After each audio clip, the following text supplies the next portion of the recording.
Hello everyone, welcome to another episode of Let Me Spoil the Ending for you. And as you can see, today I'll be spoiling the end of Blaster Master Zero. Hopefully I can do this in one attempt. I did a quick playthrough. I failed the first but succeeded on the second, so hopefully I can have that kind of good luck happen this time around. Without any further ado, let's get this boss fight started. A lot of button mashing involved for this one.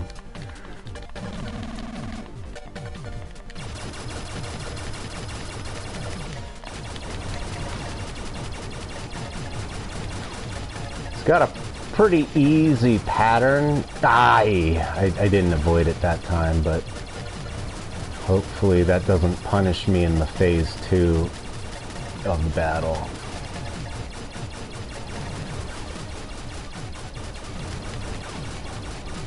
Oh my goodness, my thumb is getting tired.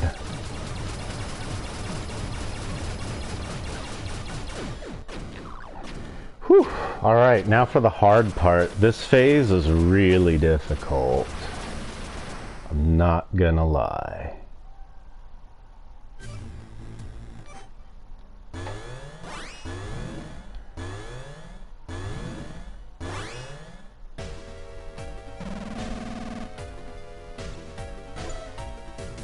And the irony of this boss is that the flamethrower actually works really good on this boss.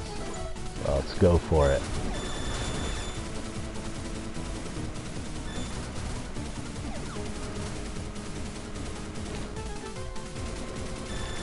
Hey, get off me.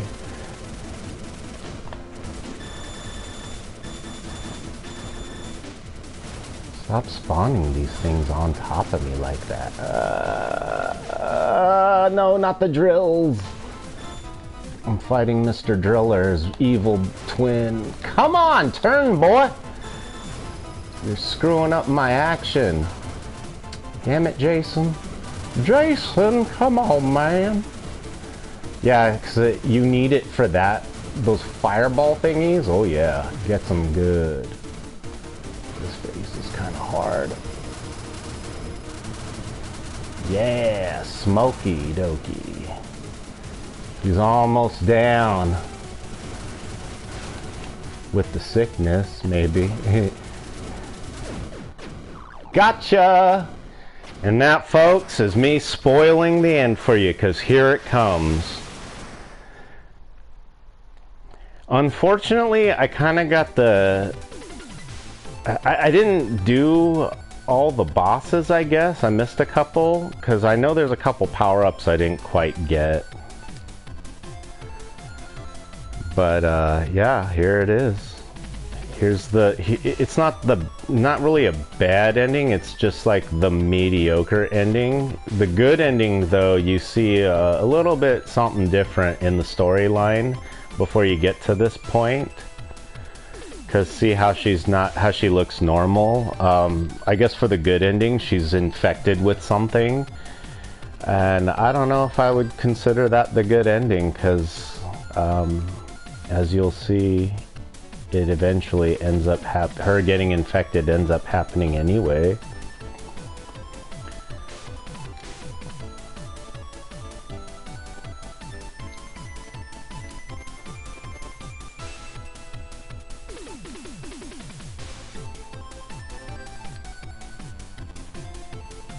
Oh, there's something wrong. You just don't know. She's infected. Because I got a trophy saying Eve's Deception for getting this ending. And it's because Jason doesn't know somehow she got infected with some virus. Some mutant lord virus kind of thing.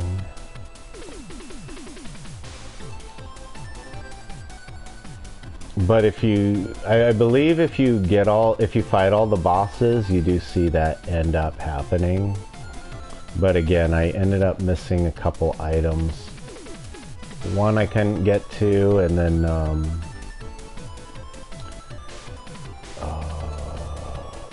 and then another one that was just so far away I just really didn't feel like backtracking.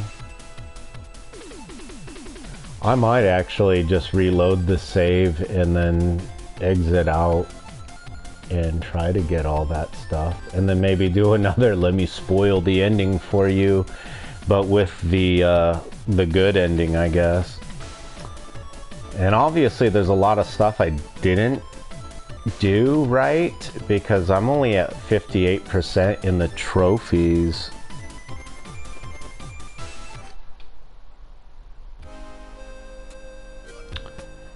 All right.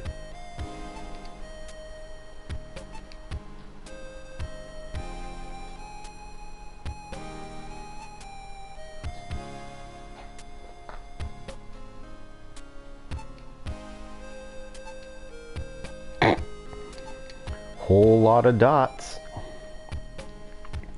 Well, that was fun saving the universe. Time, saving the Earth. Time to get on my way.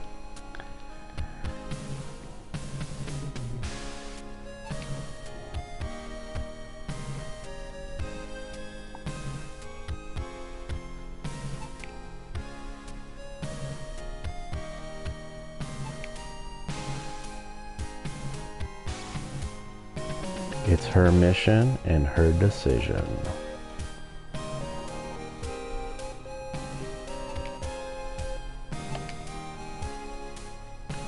Yep, that means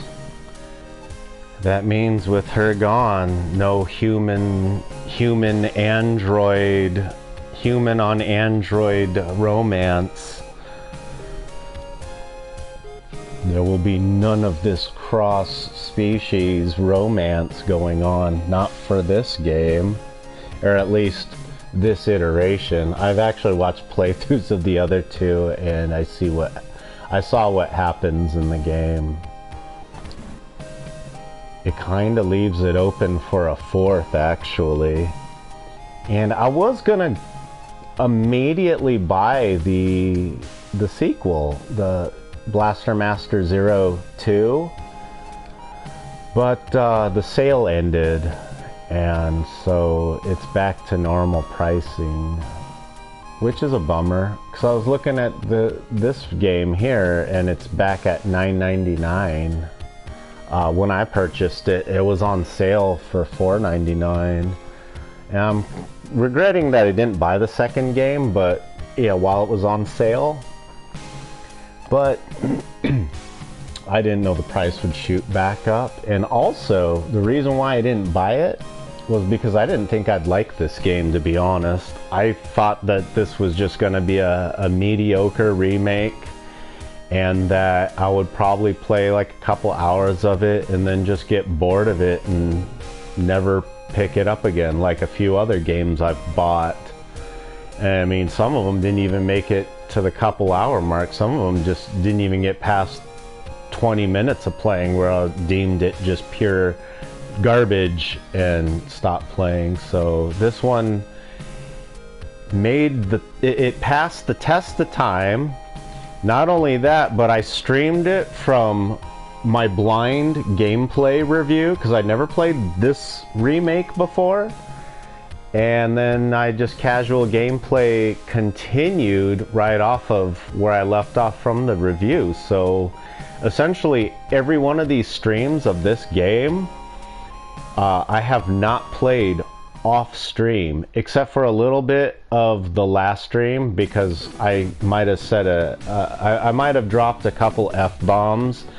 And you know me, I don't like to swear, so I ended up deleting it. But all that was missed was that I went from the save point to the dungeon, and then it continued me. Oh, and then I went through the dungeon into the dungeon save point, which is right before the boss.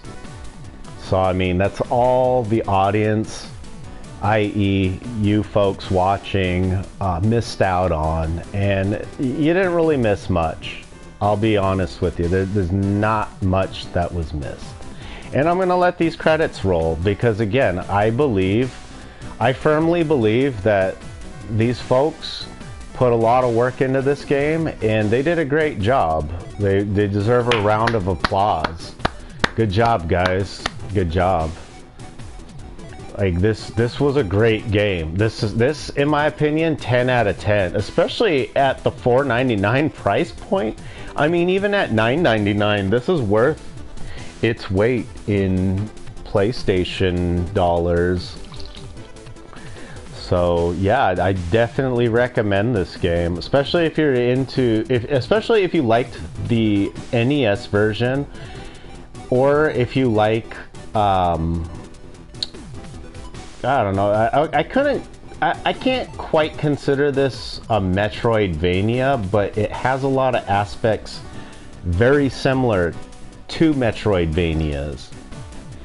And that's not correct. That's not 8-bit conversion engineer. That's not a correct term, because this is not 8-bit at all. This is actually, like, I believe this is even above 16-bit graphics. The abilities that you couldn't do all the stuff in this game on a Super Nintendo. You couldn't. You might be able to pull it off on a Neo Geo, but you're not pulling this off on a Genesis. That's not gonna happen. And hey, no disrespect to the Genesis, not at all, but you're not pulling this off on a SNES either. So, and there's no disrespect to the SNES either. So I mean, I'm just saying, I'm calling it as I see it. You could probably pull this off easily on any of the 32-bit units, like the original PlayStation. But yeah, you're not pulling this off on actual 16-bit hardware, let alone 8-bit. Not even close. I mean, these graphics are way too smooth for 8-bit, and at times they're way too smooth for 16-bit. So you can't even consider this 16-bit. Not at all. Especially when you judge the color palettes too. I mean, you might be able to pull some of this off on a SNES, but there are parts in this game you are definitely not, as well as some of the boss enemies. And you sure as hell aren't doing any of the sprite turning on an SNES. Not at all.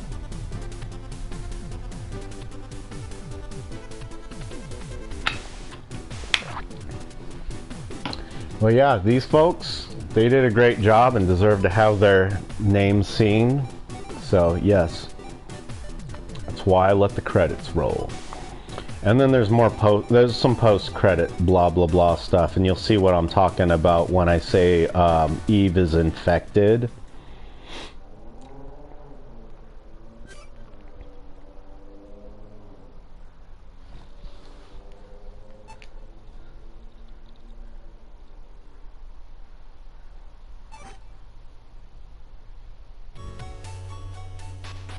And there it is.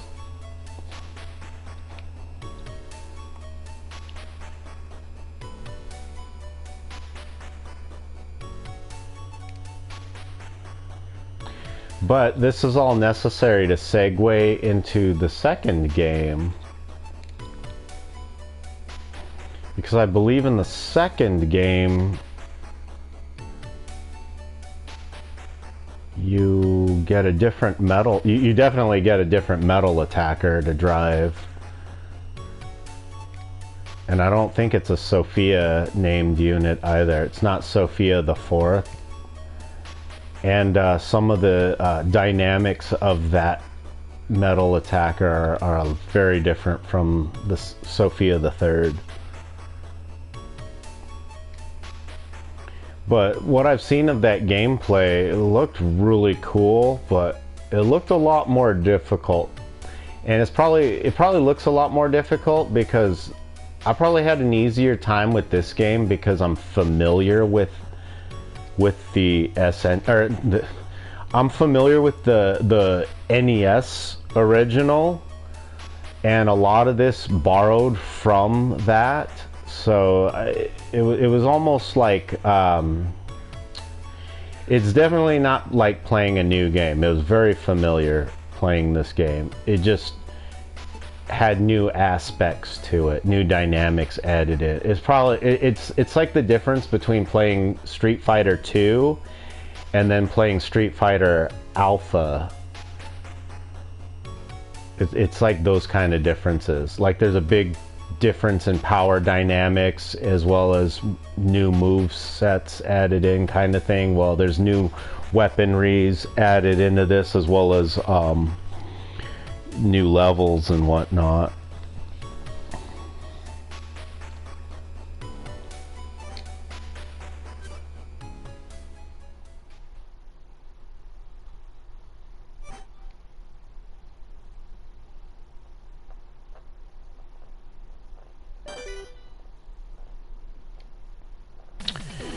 And there you have it, folks. Check this out. Wow. 12 hours into the game. That's how much I've invested into this and beat it. I think I'm missing a main weapon, and then I'm missing 2 health boosts. But I believe I got all the sub-weapons. I don't know if I have all the maneuver items, but I think I do. There shouldn't be many. I mean, you have the hover, the dive, and then the wall climb. That's it. So, yeah, that's... I think I was close. Or maybe I did get all the main... Or the... Yeah, the main cannon weapons. I don't know. I feel like I'm missing one, but maybe I did get them all. Alright, well, if you liked the video, please leave a like. If you've played this game before, or if you've played the NES original, leave a comment down below. I'd love to hear your experiences with it. If you're considering buying this game, hopefully I have swayed your opinion into doing so. And if not, please check out my review on my channel. Maybe that might change your view on the game. Well, with that said, have a good morning, good afternoon, or good evening, depending on where in the world you are. Take care, everyone, and I'll see you in the next stream. Danny out.